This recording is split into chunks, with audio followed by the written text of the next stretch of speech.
Yo la team Savage, j'espère que vous allez bien. Je suis Marie, coach sportive, et si tu es nouveau sur cette chaîne, bienvenue. Aujourd'hui, on va aborder un sujet un petit peu différent d'habitude. Et la question du jour, c'est: a-t-on besoin d'être fit pour être coach sportif?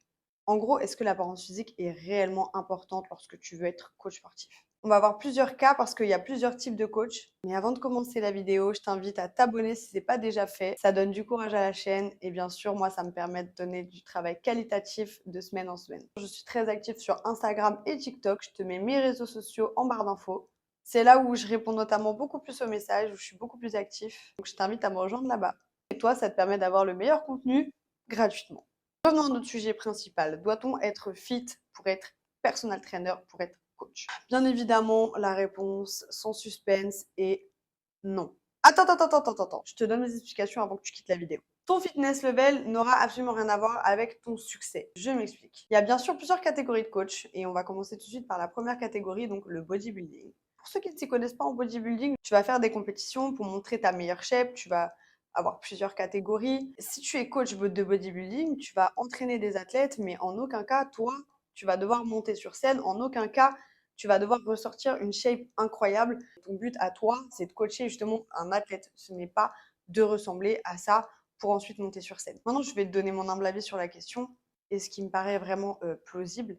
En tant que coach de bodybuilding, il faut pour moi avoir au moins testé les protocoles. Donc, dans le bodybuilding, on utilise la chimie. Et si tu n'as pas testé toi-même sur ton corps avant, j'ai du mal à me dire que tu vas te mettre à la place de ton athlète. Si tu souhaites entraîner des bodybuilders, c'est mieux pour moi que tu aies eu une expérience dans le bodybuilding toi-même. Parce que tu vas mieux comprendre le fonctionnement et les réactions face aux produits. C'est la même chose avec la diète. La diète, elle est très difficile et je pense que dans ce cas-là, il va falloir absolument que tu l'aies testé sur toi parce que tu dois absolument ressentir ce que ton athlète va ressentir. Tu seras donc plus à même de juger, d'avoir de l'empathie et surtout d'adapter l'entraînement de ton athlète parce que tu seras passé par là. En gros, tu mets toutes les chances de ton côté. Je dis pas qu'il est impossible pour toi d'entraîner un athlète en bodybuilding si tu n'as jamais fait de bodybuilding. On te demande pas d'être Mister Olympia, hein, mais juste d'avoir eu ta petite expérience là-dedans, tu vois. Maintenant, on va parler des coachings en powerlifting. Ça me paraît évident que pour du powerlifting, il va falloir que tu sois un expert en squat, en bench, en soulevé de terre. Tu vas préparer un athlète et la meilleure manière de le faire, c'est vraiment d'être un expert dans le domaine, de le pratiquer et donc d'avoir les meilleurs ressentis. Si tu travailles avec des athlètes, encore une fois, c'est toujours bénéfique pour toi de le pratiquer. Encore une fois, est-ce que l'apparence physique est nécessaire? Non. Vraiment, c'est un travail de force, c'est pas un travail qui est axé sur le physique justement.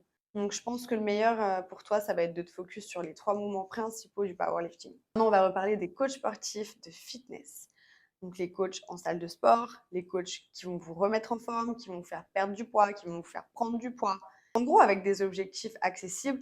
Donc là, on n'est pas sur des athlètes, on va être vraiment sur des personnes lambda, entre guillemets. Il faut bien vous mettre dans la tête que le physique d'un coach, il ne va pas définir s'il est bon ou mauvais. Déjà, certaines personnes sont avantagées génétiquement. Ça veut dire qu'ils ne vont pas avoir forcément besoin de s'entraîner ou d'utiliser des méthodes. Et tu peux le voir notamment sur les réseaux sociaux, il y a des gens qui ont des très beaux corps avec de très belles génétiques, qui n'ont aucune expérience et malgré ça qui coachent dans la plus grande impunité.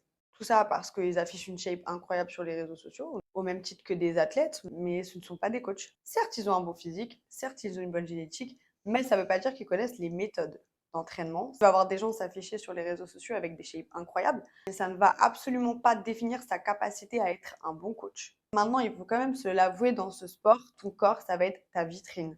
Ça veut dire que des pratiquants lambda, ils vont venir s'identifier à toi. Par exemple, tu peux être un bodybuilder et faire peur à monsieur et madame tout le monde qui n'a jamais fait de sport et se dire que justement, ils ne vont pas aller en coaching avec un coach comme ça parce que ce physique, il est assez impressionnant. En gros, une personne qui prend un coaching, souvent, elle va s'identifier et ça peut être bien comme ça peut être mal. Parce que tu peux très bien t'identifier à une personne qui a une très bonne génétique, un très beau corps ou qui prend éventuellement des produits, mais tu n'auras jamais ce corps-là.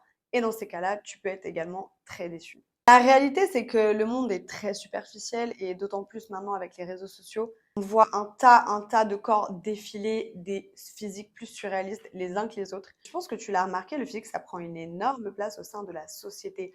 Pas seulement dans le milieu du fitness, mais également au sein de la société. Quand tu as un plus beau physique, que tu es beau, on appelle ça de beauty privilege, ben ça passe toujours mieux pour toi. Tu vas toujours faire plus de clients ou plus de ventes.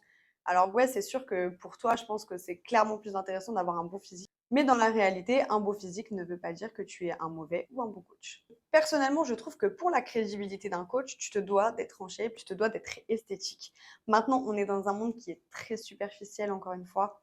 Plus tu vas t'approcher de la perfection et plus les gens vont s'identifier à toi. C'est un peu triste parce que ça veut vraiment rien dire, je sais, mais c'est comme ça la réalité.